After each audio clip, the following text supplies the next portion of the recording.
कड़पा जिले के बीकोडूर मंडल में मंदिर की जमीन पर टीडीपी रहनुमाओं के कब्जे के इल्जामात को मंडल टीडीपी इंचार्ज रामचंद्र रेड्डी ने मुस्तरद कर दिया। प्रेस कॉन्फ्रेंस से खिताब करते हुए उन्होंने कहा कि एंडोमेंट्स और रेवेन्यू हुकाम ने हाल ही में मुतल्लिका ज़मीन का मुआयना किया और RH रिकॉर्ड के मुताबिक इसे पट्टा ज़मीन करार दिया।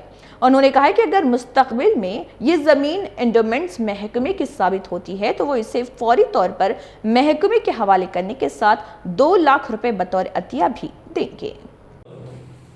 నేను తెలుగుదేశం పార్టీ అధ్యక్షుడిని బీకోడూరు. నా పేరు రామచంద్రారెడ్డి. గత 22 సంవత్సరాల నుంచి బీకోడూరు మండలం తెలుగుదేశం పార్టీ అధ్యక్షునిగానే కొనసాగుతా ఉన్నా. ఇప్పటికి కూడా మండలంలో కానీ ఆఫీస్లో కానీ ఎక్కడ కూడా రామచంద్రారెడ్డి అంటే ఒక చెడ్డ పేరు అనేది ఎక్కడ మా పార్టీలో మా వాళ్ళు ఎవరు చేయలే.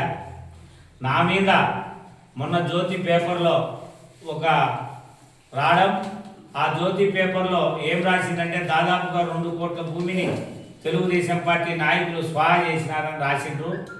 దానికి ఆధారాలుగా అది 2 కోట్లు విలువ చేసే భూమి కూడా కాదు, వాస్తవంగా 3 నుంచి 4 లక్షలు అమ్ముతుంది. అది సగిలేట్ ఆనుకొని ఉంది.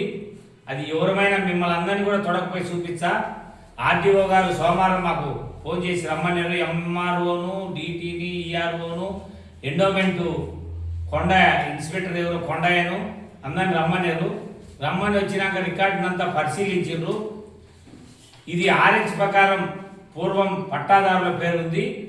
ఈ పట్టాదారుల పేరులో ఉన్నందువల్ల దేవుని భూమి కాదనే ఉద్దేశంతో మాకు మా పెద్దలు కొనుక్కునే దానంపటి ఇది మాకు సంక్రమించింది. ఇది మేము దొంగతనం చేసేది కాదు, ఏమి కాదు. ఒకవేళ ఆర్టీఓ సారు శంకర్ బాలాజీతో మాట్లాడినప్పుడు ఎక్కడా కూడా మీ రికార్డులో గినక కడపలో మీ రికార్డులో ఎండోమెంట్ రికార్డులో గినక దేవుని భూమి అని గినక ఉంటే నేను స్వచ్ఛందంగా సార్ నేను మీకు 2 లక్షల రూపాయలు సందా ఇచ్చి దేవాలయానికి భూమిని నేను నా రిజిస్టర్ను రద్దు చేసుకుంటా అని చెప్పడం కూడా జరిగింది. ఒకవేళ